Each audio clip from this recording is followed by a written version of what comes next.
hello to everybody that has stuck around for my third review. Welcome to my YouTube channel once again.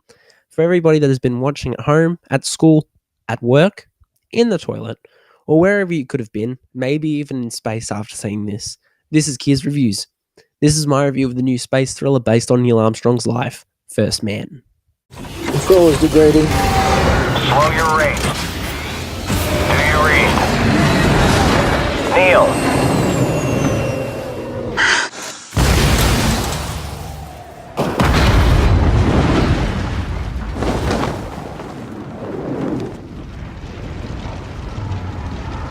First Man was totally superb.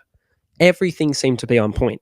From Ryan Gosling's incredibly moving performance to the intensity that seemed to keep on building, First Man is easily the best experience that I've ever had in a cinema.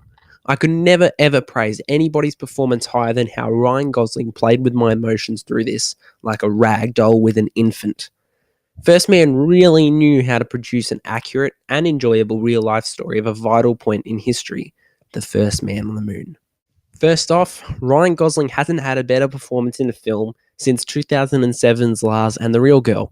That doesn't mean that his other performances in films like Drive and Gangster Squad haven't been good, but First Man really shows his higher level of acting that I haven't seen from him since Lars and the Real Girl or even Blue Valentine.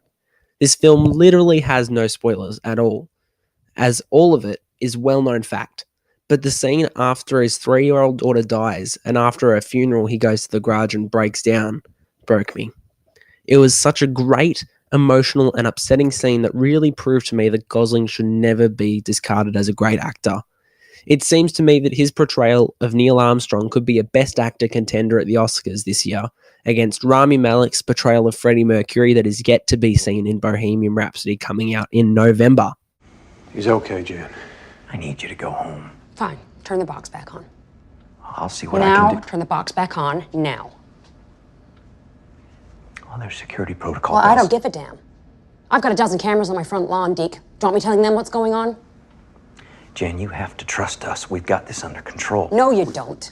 All these protocols and procedures to make it seem like you have it under control. But you're a bunch of boys making models out of balsa wood. You don't have anything under control. The director of this real-life drama is no other than Damien Chazelle, and he has become a well-known director for his latest works of directing star-studded films like Whiplash and La La Land, which also starred Gosling. He seemed to know how to capture the life of Neil Armstrong through a particular and inventive view of intensity and emotion.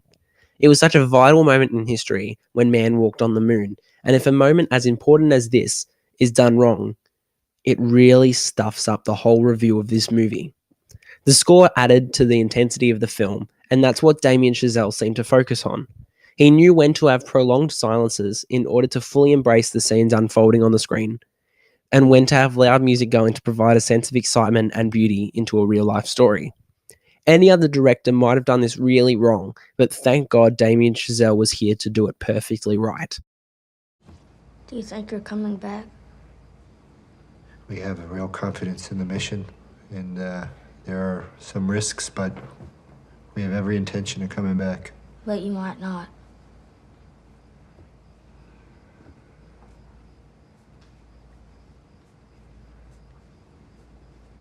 All in all, First Man was a spectacular mission to embark on, and I do not regret it as much as Neil Armstrong didn't regret walking on the moon.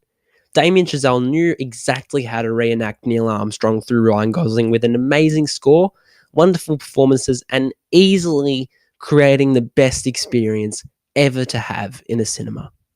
Thank you so much to fellow YouTuber Batman252387 who saw and went on this mission with me and enjoyed it just as much as I did.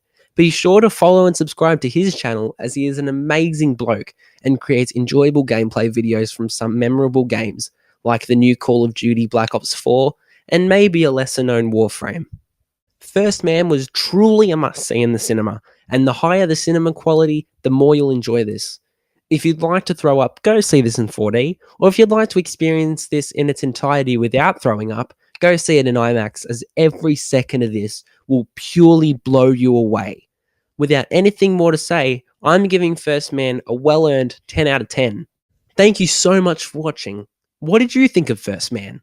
I see everybody's comments below as I come in, and I would like to thank you all for your overwhelming support. If you like what you're seeing here and you want to see even more, check out my channel and be sure to have a look at my previous reviews of Venom and A Star Is Born. As always, be sure to follow and subscribe wherever you may like to watch. This has been Kia's Reviews, signing off for now.